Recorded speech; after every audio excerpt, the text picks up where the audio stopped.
வணக்கம், இது உங்கள் தமிழ் ட்ரெண்ட்ஸ். மிக மோசமான நிலநடுக்கம், 100 அடி உயர சுனாமி, எச்சரிக்கும் நிபுணர்கள். வட அமெரிக்காவை மொத்தமாக புரட்டிப்படும் மிக மோசமான இயற்கை பேரழிவு ஒன்று மிக விரைவில் எதிர்பார்க்கலாம் என்று நிபுணர்கள் எச்சரிக்கை விடுத்துள்ளனர். அமெரிக்காவின் 1,40,000 சதுர மைல்களை மொத்தமாக அழித்து குறைந்தது 7 மில்லியன் மக்களை பழிவாங்கும் மிகவும் மோசமான பாதிப்பை ஏற்படுத்தும் மிகப்பெரிய நிலநடுக்கம் ஏற்பட இருப்பதாக நிபுணர்கள் தெரிவிக்கின்றனர். நிலநடுக்கத்தின் தாக்கத்தால் 100 அடி உயர சுனாமி ஏற்படும் என்றும் இதில் மக்கள் கூட்டம் கொத்தாக அடித்துச் செல்லப்படுவார்கள் என்றும் குறிப்பிட்டுள்ளனர். கடந்த வியாழக்கிழமை வடக்கு கலிபோர்னியாவின் கடற்பகுதியில் ரிக்டர் அளவில் 7 என பதிவான நிலநடுக்கத்தை அடுத்து நிபுணர்கள் இந்த எச்சரிக்கையை விடுத்துள்ளனர். ரிக்டர் அளவில் 9 என பதிவாகும் நிலநடுக்கத்தால் மில்லியன் எண்ணிக்கையிலான கட்டிடங்கள் சேதமடையலாம் அல்லது மொத்தமாக தரைமட்டமாகலாம் என குறிப்பிட்டுள்ள நிபுணர்கள் 14,000 பேர்கள் வரையில் கொல்லப்படவும் வாய்ப்புள்ளதாக தெரிவித்துள்ளனர். வட அமெரிக்காவை மொத்தமாக புரட்டி போடும் அப்படியான ஒரு மிக மோசமான நிலநடுக்கம் ஏற்பட்டால் அது வாஷிங்டன் மற்றும் ஓரிகான், வடக்கு கலிபோர்னியா மற்றும்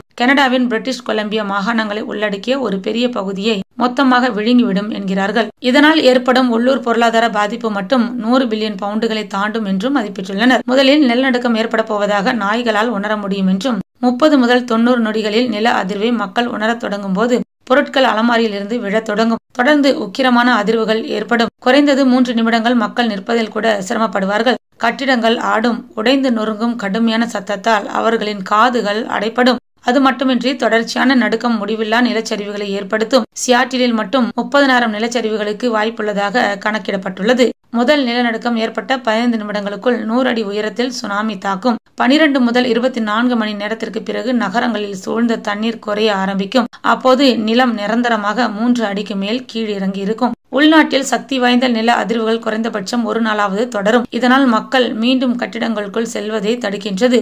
சுமார் 7,000 சாலை பாலங்கள் சேதமடையும் போது மில்லியன் கணக்கான மக்கள் உதவி பெறுவதிலிருந்து தடுக்கப்படலாம். அமெரிக்க கடற்படையால் ஒரு வாரத்திற்கு சிதைந்த கடற்கரையை அடைய முடியாது. 85% துறைமுகங்கள் மற்றும் குடிநீர் ஆலைகள் கடுமையாக சேதமடைந்து அல்லது அழிக்கப்படும். வாழ்க்கை இயல்பு நிலைக்கு திரும்ப பல மாதங்கள் அல்ல வருடங்கள் ஆகலாம். காஸ்காடியா நிலநடுக்கம் என அடையாளப்படுத்தப்பட்டுள்ள இந்த நிலநடுக்கத்தால் மொத்தமாக 7 மில்லியன் மக்கள் பலி வாங்கப்படலாம் என்றும் தெரிவிக்கப்பட்டுள்ளது.